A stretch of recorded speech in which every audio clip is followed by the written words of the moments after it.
Hey friends, tonight I'm doing another live reading, this time from a Terry Pratchett novel. If you're not familiar with Terry Pratchett, he died I think last year.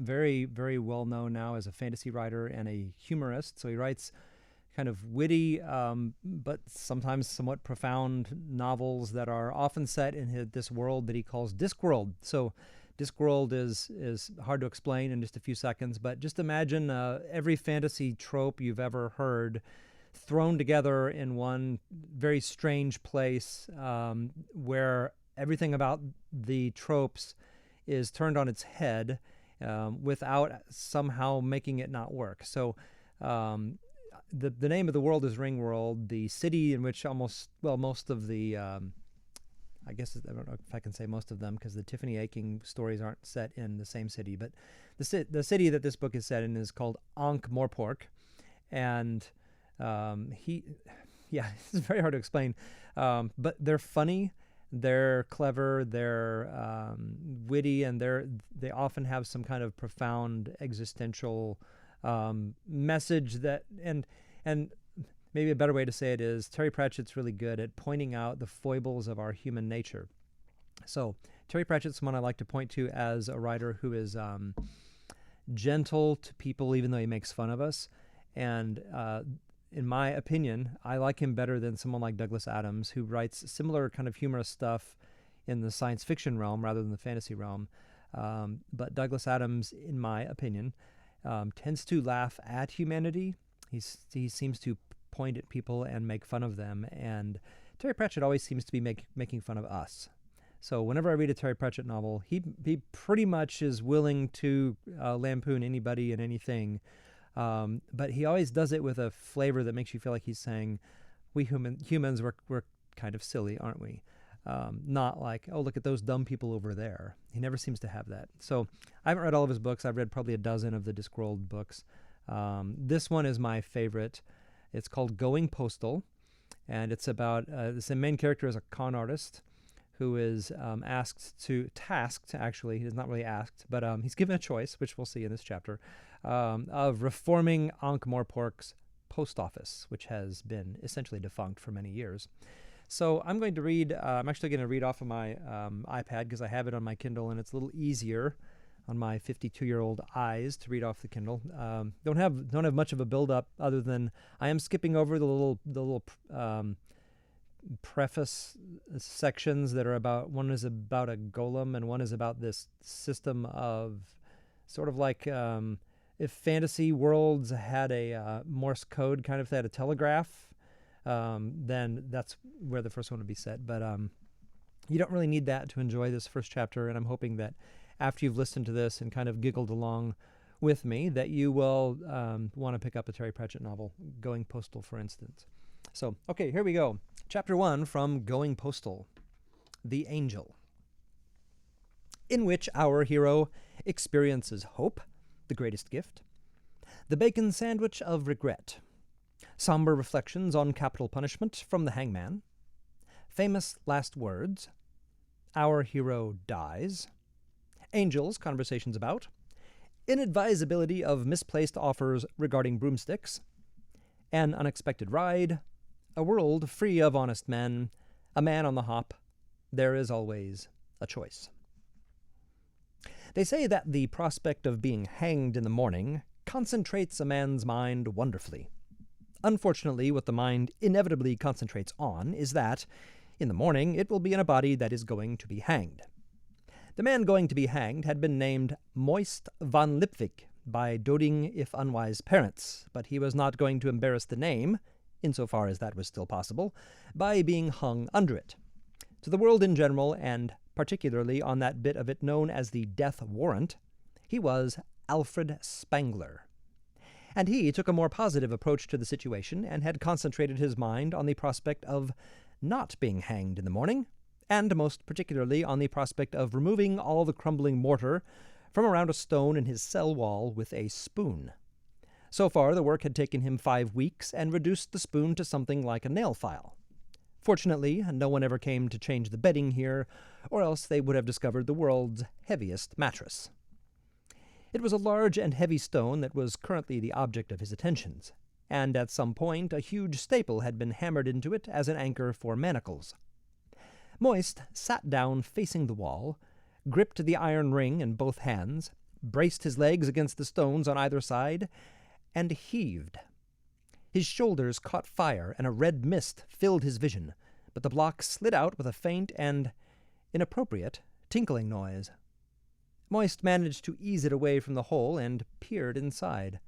At the far end was another block, and the mortar around it looked suspiciously strong and fresh. Just in front of it was a new spoon.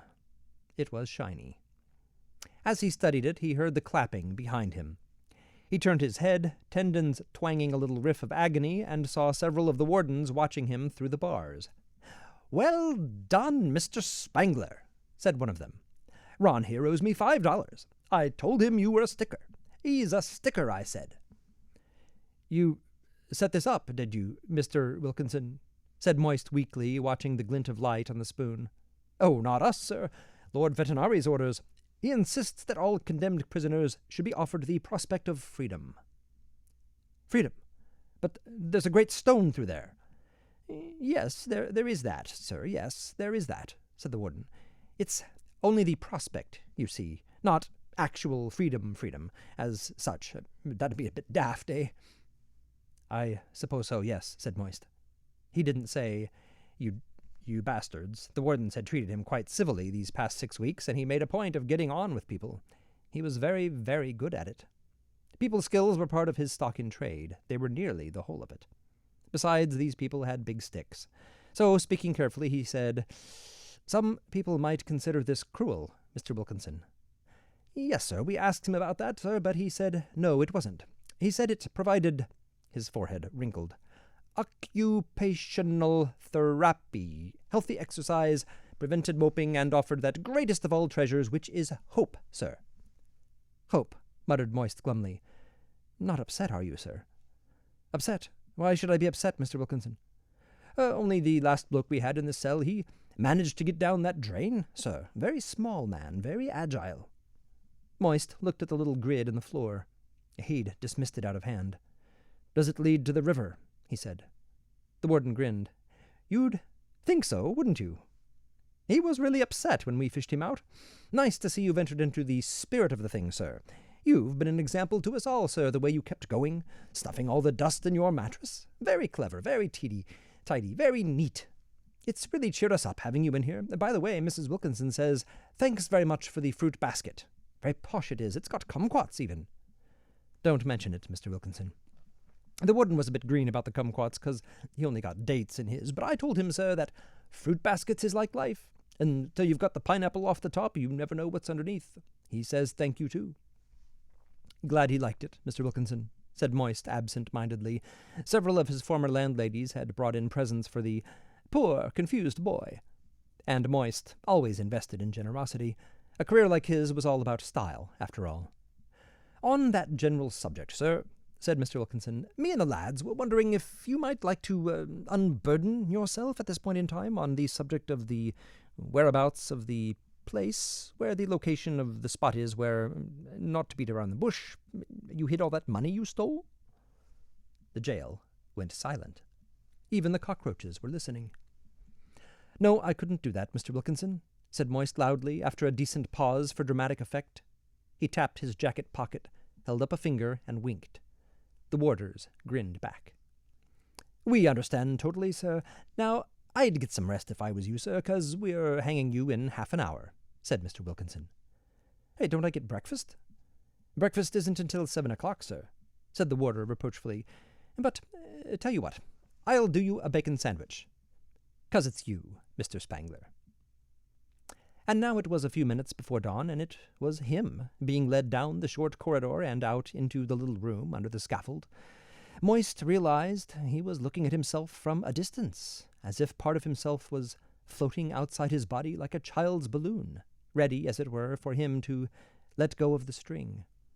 The room was lit by light coming through cracks in the scaffold floor above and, significantly, from around the edges of the large trap-door.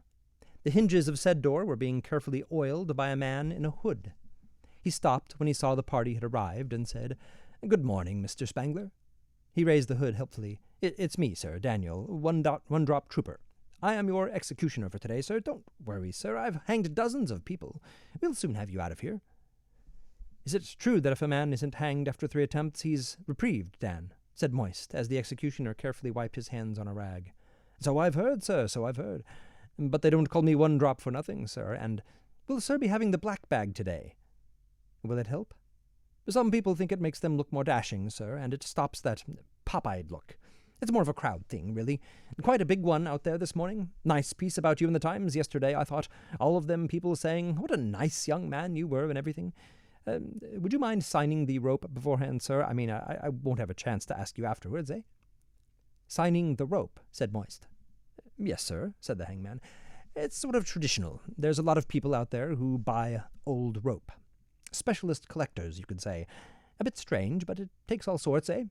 Worth more signed, of course." He flourished a length of stout rope. "I've got a special pen that signs on rope. 1 signature every couple of inches. Straightforward signature, no dedication needed. Worth money to me, sir. I'd be very grateful." "So grateful that you won't hang me, then," said Moist, taking the pen. This got an appreciative laugh. Mr. Trooper watched him sign along the length, nodding happily. "Well done, sir. That's my pension plan you're signing there. Now, are we ready, everyone?" "Not me," said Moist quickly to another round of general amusement. "You're a card, Mr. Spangler," said Mr. Wilkinson. "It won't be the same without you around, and that's the truth." "Not for me, at any rate," said Moist. This was, once again, treated like rapier wit. Moist sighed. "Do you really think all this deters crime, Mr. Trooper?" he said. "Well, in the generality of things, I'd say it's hard to tell, given that it's hard to find evidence of crimes not committed," said the hangman, giving the trapdoor a final rattle. "But in the specificality, sir, I'd say it's very efficacious." "Meaning what?" said Moist. "Meaning I've never seen someone up here more than once, sir. Shall we go?" There was a stir when they climbed up into the chilly morning air, followed by a few boos and even some applause. Some people were strange like that. Steal $5 and you were a petty thief. Steal thousands of dollars and you were either a government or a hero. Moist stared ahead while the roll call of his crimes was read out. He couldn't help feeling that it was so unfair. He'd never so much as tapped someone on the head. He'd never even broken down a door. He had picked locks on occasion, but he'd always locked them again behind him. Apart from all those repossessions, bankruptcies, and sudden insolvencies, what had he actually done that was bad as such? He'd only been moving numbers around. "Nice crowd turned out today," said Mr. Trooper, tossing the end of the rope over the beam and busying himself with knots. "Lots of press, too. What Gallows covers them all, of course, and there's the Times and the Pseudopolis Herald, probably because of that bank what collapsed there, and I heard there's a man from the Stowe Plains Dealer, too. Very good financial section. I always keep an eye on used rope prices. Looks like a lot of people want to see you dead, sir." Moist was aware that a black coach had drawn up at the rear of the crowd. There was no coat of arms on the door, unless you were in on the secret, which was that Lord Vetinari's coat of arms featured a sable shield, black on black. You had to admit, he had style. "Huh? What?" he said, in response to a nudge. "I asked if you have any last words, Mr. Spangler," said the hangman. "It's customary. I wonder if you might have thought of any?" "I wasn't actually expecting to die," said Moist. And that was it. He really hadn't until now. He'd been certain that something would turn up. "Good one, sir," said Mr. Wilkinson. "We'll go with that, shall we?" Moist narrowed his eyes. The curtain on a coach window had twitched. The coach door had opened. Hope, that greatest of all treasures, ventured a little glitter. "No, they're not my actual last words," he said. Let me think." A slight, clerk-like figure was descending from the coach. It's not as bad a thing I do now. It had all made some kind of sense now. Vetinari was out to scare him, that was it. That would be just like the man from what Moist had heard. There was going to be a reprieve. Down below, the clerk was having difficulty getting through the press of people. "Do you mind speeding up a bit, Mr. Spangler?" said the hangman. "Fair's fair, eh?" "I want to get it right," said Moist haughtily, watching the clerk negotiating his way around a large troll.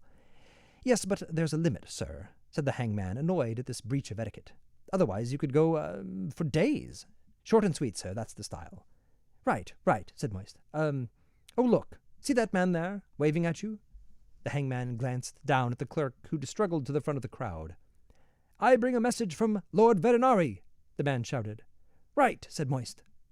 He says, to get on with it. It's long past dawn, said the clerk. Oh, said Moist, staring at the black coach. Vetinari had a warder's sense of humor, too. Come on, Mr. Spangler, you don't want me to get in trouble, do you? Said the hangman, patting him on the shoulder. Just a few words, and then we can all get on with our lives. The present company excepted, obviously. So this was it. It was, in some strange way, rather liberating. You didn't have to fear the worst that could happen any more, because this was it, and it was nearly over. The warder had been right.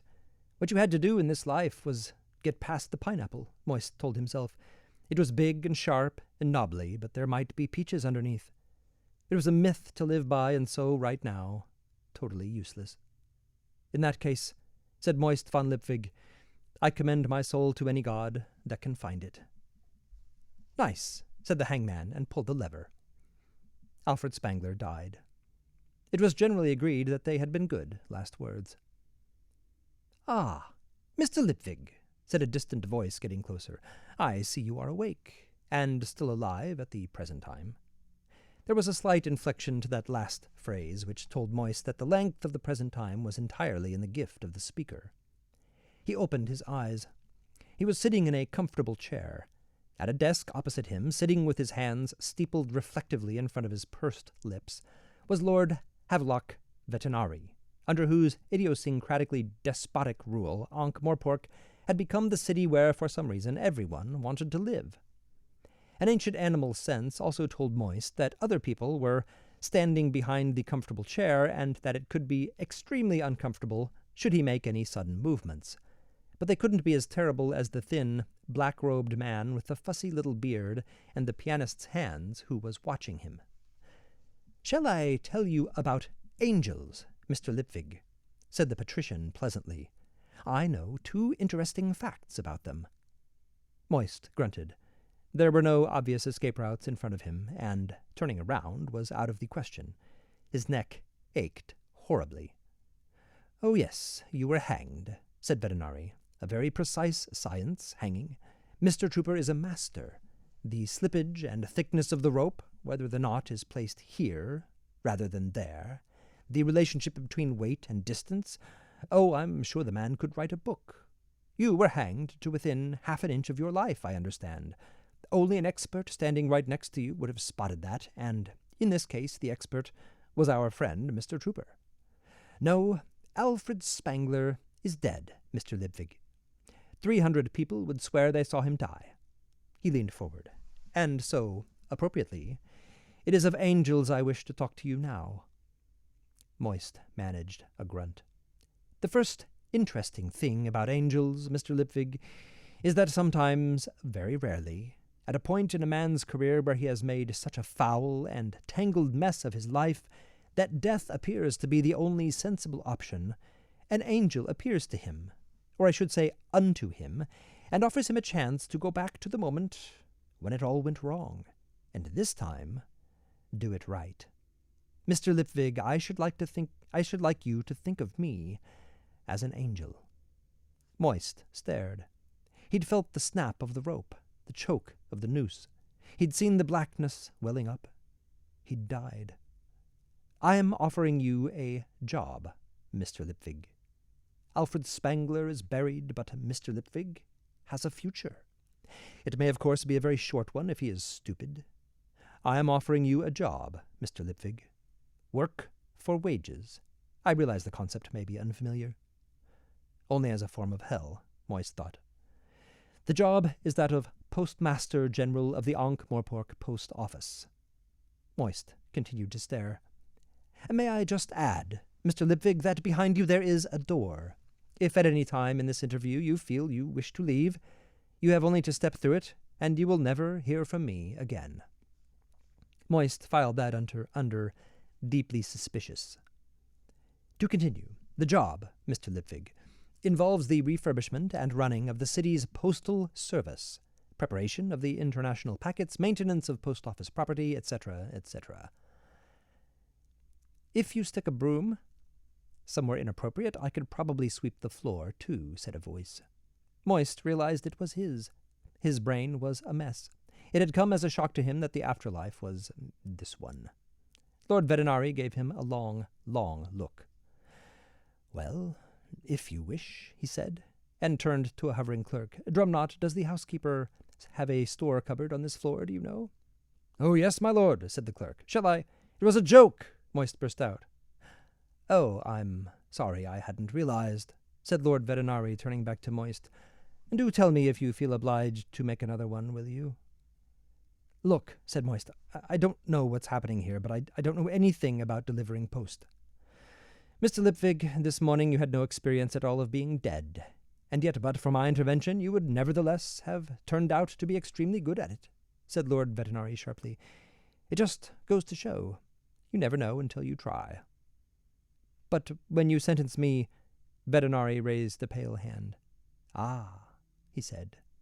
Moist's brain, at last aware that it needed to do some work here, stepped in and replied, when you sentenced Alfred Spangler, well done. Do carry on. You said he was a natural-born criminal, a fraudster by vocation, a habitual liar, a perverted genius, and totally untrustworthy. Are you accepting my offer, Mr. Lipvig? Said Vetinari sharply. Moist looked at him. Excuse me, he said, standing up. I'd just like to check something.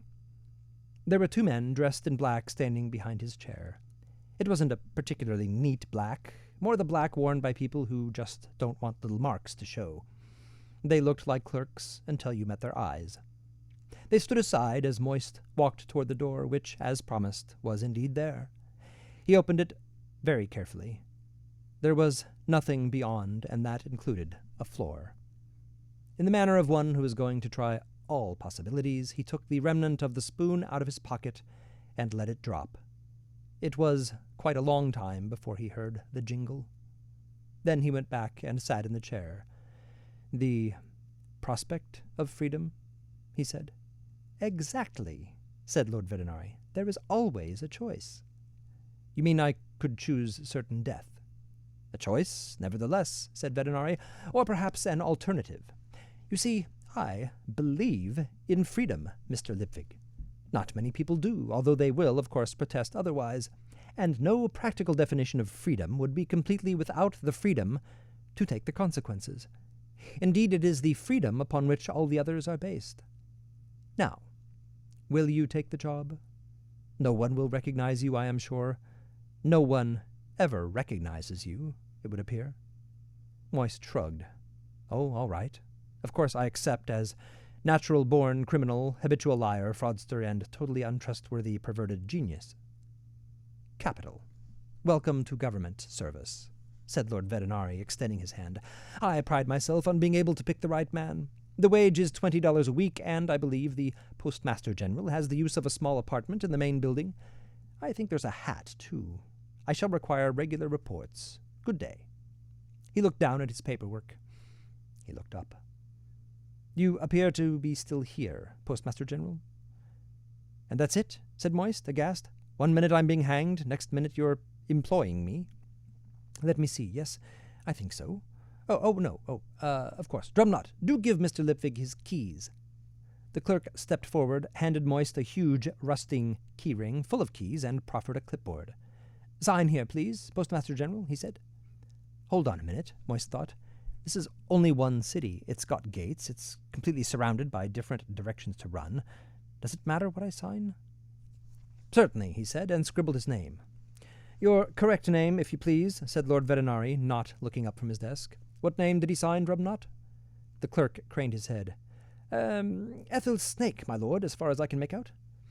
Do try to concentrate, Mr. Lipvig, said Vetinari wearily, still apparently reading his paperwork. Moist signed again. After all, what would it matter in the long run? And it would certainly be a long run if he couldn't find a horse. And that only leaves the matter of your parole officer, said Lord Vetinari, still engrossed in the paper before him. Parole officer? Yes, I'm not completely stupid, Mr. Lipvig.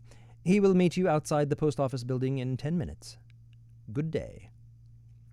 When Moist had left, Drumknot coughed politely and said, "Do you think he'll turn up there, my lord?" "One must always consider the psychology of the individual," said Vetinari, correcting the spelling on an official report.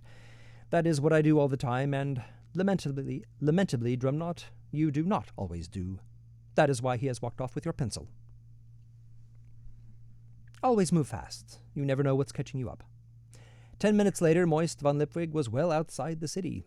He'd bought a horse, which was a bit embarrassing, but speed had been of the essence, and he'd only had time to grab one of his emergency stashes from its secret hiding place and pick up a skinny old screw from the bargain box in Hobson's livery stable. At least it'd mean no irate citizen going to the watch. No one had bothered him. No one looked at him twice. No one ever did. The city gates had indeed been wide open. The plains lay ahead of him, full of opportunity, and he was good at parlaying nothing into something.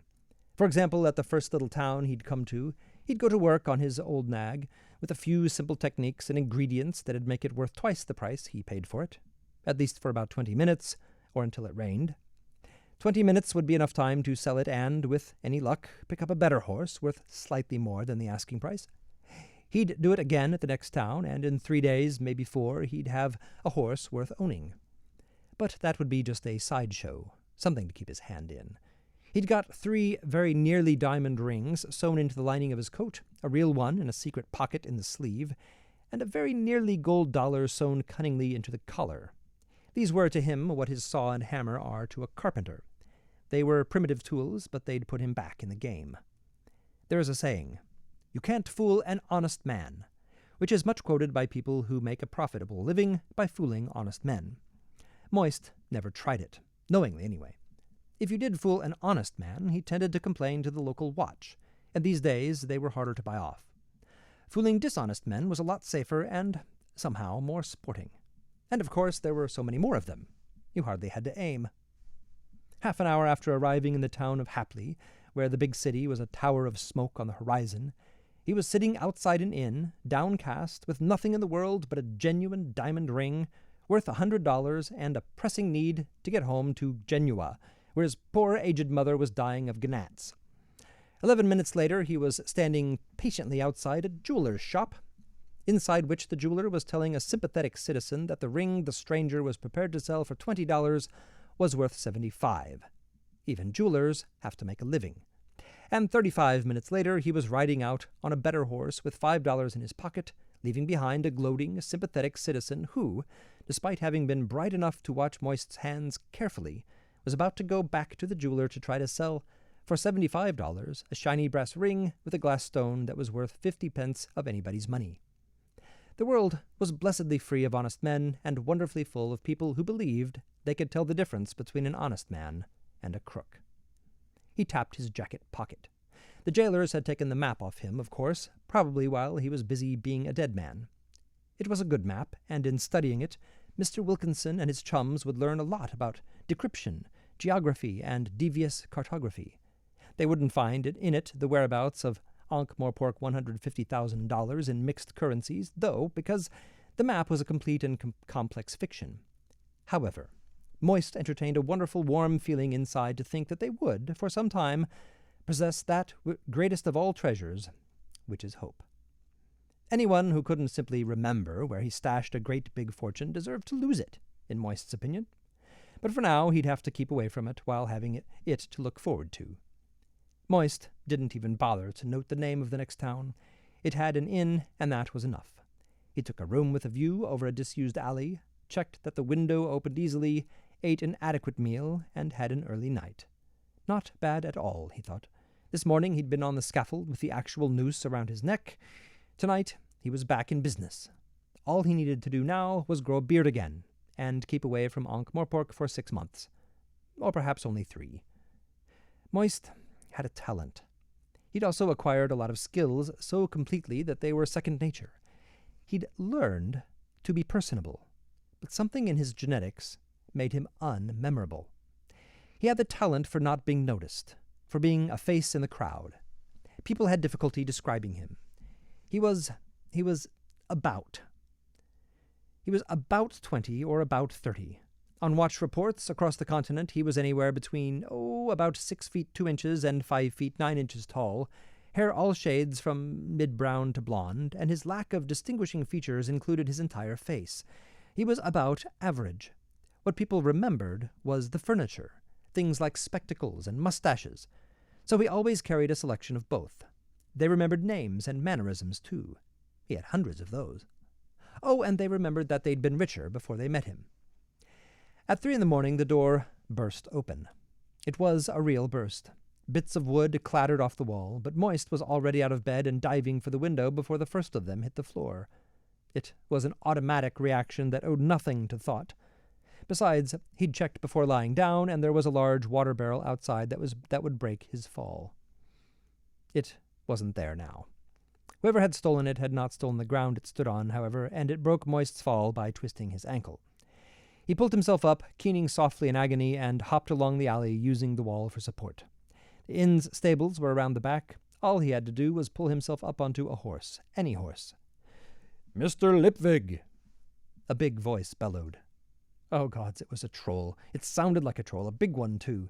He didn't know you got any down here outside the cities. "You can't run, and you can't hide, Mr. Lipwig." Hold on. He hadn't given his real name to anyone in this place, had he? But all this was background thinking. Someone was after him. Therefore he would run. Or hop. He risked a look behind him when he reached the back gate to the stables. There was a red glow in his room.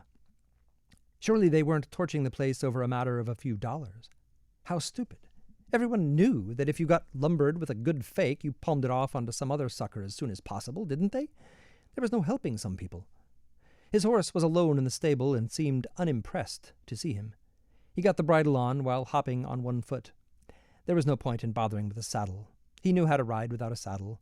Once he'd ridden without pants, too, but luckily all the tar and feathers helped him stick to the horse. He was the world champion at leaving town in a hurry. He went to lead the horse out of the stall and heard the clink. He looked down and kicked some straw away. There was a bright yellow bar joining 2 short lengths of chain with a yellow shackle attached, one for each leg. The only way this horse would go anywhere was by hopping just like him. They'd clamped it. They'd clamped the horse. "Oh, Mr. Lipwig," the voice boomed out across the stable yard. "Do you want to know the rules, Mr. Lipwig?" He looked around in desperation. There was nothing in here to use as a weapon, and in any case weapons made him nervous, which is why he'd never ever carried one. Weapons raised the ante far too high. It was much better to rely on a gift for taking his way out of things, for talking his way out of things, confusing the issue, and if that failed, some well-soled shoes and a cry of, "Look, what's over there?" But he had a definite feeling that while he could talk as much as he liked, out here no one was going to listen. As for speeding away, he'd just have to rely on Hop. There was a yard broom and a wooden feed bucket in the corner. He stuck the head of the broom under his armpit to make a crutch and grabbed the bucket handle as heavy footsteps thudded toward the stable door. When the door was pushed open, he swung the bucket as hard as he could and felt it shatter. Splinters filled the air. A moment later, there was the thump of a heavy body hitting the ground. Moist hopped over it and plunged unsteadily into the dark. Something as tough and hard as a shackle snapped around his good ankle. He hung from the broom handle for a second and then collapsed. "I have nothing but good feelings toward you, Mr. Lipwig," boomed the voice cheerfully. Moist groaned. The broom must have been kept as an ornament, because it certainly hadn't been used much on the accumulations in the stable yard. On the positive side, this meant he had fallen into something soft. On the negative side, it meant that he had fallen into something soft. Someone grabbed a handful of his coat and lifted him bodily out of the muck. "Up we get, Mr. Lipwig." "It's pronounced Lipwig, you moron," he moaned. "A V, not a W." "Up we get, Mr. Lipwig," said the booming voice as his broom crutch was pushed under his arm. "What are you?" Lipwig managed. "I am your parole officer, Mr. Lipwig." Moist managed to turn around and looked up and then up again into a gingerbread man's face with 2 glowing red eyes in it. When it spoke, its mouth was a glimpse into an inferno. "A golem? You're a golem?" The thing picked him up in one hand and slung him over its shoulder. It ducked into the stables, and Moist, upside down with his nose pressed against the terracotta of the creature's body, realized that it was picking up his horse in its other hand. There was a brief whinny. "We must make haste, Mr. Lipwig. You are due in front of Lord Vetinari at 8 o'clock, and at work by 9. Moist groaned. "Ah, Mr. Lipwig, regrettably we meet again," said Lord Vetinari. It was 8 o'clock in the morning. Moist was swaying. His ankle felt better, but it was the only part of him that did. "It walked all night," he said. "All night, carrying a horse as well." "Do sit down, Mr. Lipwig," said Vetinari, looking up from the table and gesturing wearily to the chair. "By the way, it is a he. An honorific in this case, clearly, but I have great hopes of Mr. Pump." Moist saw the glow on the walls as, behind him, the golem smiled. Vetinari looked down at the table again and seemed to lose interest in Moist for a moment. A slab of stone occupied most of the table. Little carvings of dwarfs and trolls covered it. It looked like some kind of game. "Mr. Pump?" said Moist. Said Vetinari, moving his head to look at the board from a slightly different viewpoint. Moist leaned toward the patrician and jerked a thumb in the direction of the golem. "That," he said, "is Mr. Pump?" "No," said Lord Vetinari, leaning forward likewise, and suddenly and completely and disconcertingly focusing on Moist. "He is Mr. Pump. Mr. Pump is a government official. Mr. Pump does not sleep, Mr. Pump does not eat, and Mr. Pump, Postmaster General, does not stop." "And that means what exactly?" "It means that if you are thinking of, say, finding a ship headed for Forex, on the basis that Mr. Pump is big and heavy and travels only at walking pace, Mr. Pump will follow you. You have to sleep. Mr. Pump does not. Mr. Pump does not breathe. The deep abyssal plains of the oceans present no barrier to Mr. Pump. 4 miles an hour is 672 miles a week. It all adds up. And when Mr. Pump catches you... "Ah, now," said Moist, holding up a finger, "let me stop you there. I know golems are not allowed to hurt people." Lord Vetinari raised his eyebrows. "Good heavens, wherever did you hear that?" "It's written on something inside their heads, a scroll or something." "Isn't it?" said Moist, uncertainty rising. "Oh dear," the patrician sighed. "Mr. Pump, just break one of Mr. Lipwig's fingers, will you, neatly, if you please?" "Yes, your lordship." The golem lumbered forward. "Hey, no, what?" Moist waved his hands wildly and knocked game pieces tumbling. Wait, there's a rule. A golem mustn't harm a human being or allow a human being to come to harm." Lord Vetinari raised a finger. Just wait one moment, please, Mr. Pump." "Very well, Mr. Lipwig. Can you remember the next bit?" "The next bit? What next bit?" said Moist. "There isn't a next bit." Lord Vetinari raised an eyebrow. "Mr. Pump?" he said. "Unless ordered to do so by duly constituted authority," said the golem. "I've never heard that bit before," said Moist. "Haven't you?" said Lord Vetinari, in apparent surprise. "I can't imagine who would fail to include it. A hammer can hardly be allowed to refuse to hit the nail on the head, nor a saw make moral judgments about the nature of the timber. In any case, I employ Mr. Trooper, the hangman, who of course you have met, and the city watch, the regiments, and from time to time other specialists who are fully entitled to kill in their own defense or in protection of the city and its interests." Vetinari started to pick up the fallen pieces and replace them delicately on the slab. Why should Mr. Pump be any different just because he is made of clay? Ultimately, so are we all. Mr. Pump will accompany you to your place of work. The fiction will be that he is your bodyguard, as befits a senior government official. We, alone, will know that he has additional instructions. Golems are highly moral creatures by nature, Mr. Lipwig, but you may find their morality a shade old-fashioned." "Additional instructions," said Moist. "And would you mind telling me exactly what his additional instructions are?" "Yes." The patrician blew a speck of dust off a little stone troll and put it in its square. "And," said Moist after a pause. Vetinari sighed. "Yes, I would mind telling you exactly what they are. You have no rights in this matter. We have impounded your horse, by the way, since it was used in the committal of a crime." "This is cruel and unusual punishment," said Moist. "Indeed?" said Vetinari. "I offer you a light desk job, comparative freedom of movement, working in the fresh air. No, I feel that my offer might well be unusual, but cruel? I think not. However, I believe down the cellars we do have some ancient punishments which are extremely cruel and in many cases quite unusual, if you would like to try them for the purpose of comparison. And of course there is always the option of dancing the Sissel two-step. The what? Said Moist. Drumknot leaned down and whispered something in his master's ear. Oh, I apologize, said Vetinari. I meant, of course, the hemp fandango. It is your choice, Mr. Lipwig. There is always a choice, Mr. Lipwig. Oh, and by the way, do you know the second interesting thing about angels? What angels? Said Moist, angry and bewildered. Oh dear, people just don't pay attention, said Vetinari. Remember, the first interesting thing about angels. I told you yesterday. I expect you were thinking about something else. The second interesting thing about angels, Mr. Lipwig, is that you only ever get one. And that is Terry Pratchett's Going Postal, first chapter therefrom. Hope you enjoyed it.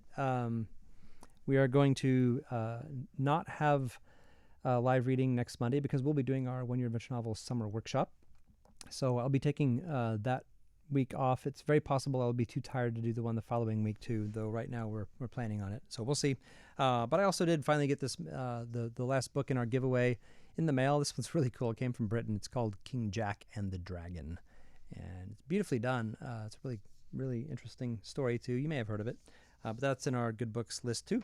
Hope you enjoyed the live reading tonight, and that you will give Going Postal a try. And sorry I didn't try that in a British accent, but I thought it would.